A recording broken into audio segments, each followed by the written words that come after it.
Check out this little raven having a bath. I changed the water. 5 minutes later, he's in there cleaning himself.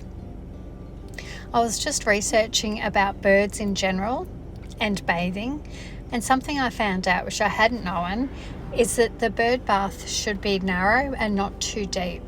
And the reason for that is if they get too submerged, then their body will be too heavy from the water, and that makes it harder to fly. I was so appreciative of finding this out because I'd been feeling guilty that the bird bath was a little bit too shallow, so it's not. So I'll put a link to that website in the comments. Thanks for watching, and please subscribe.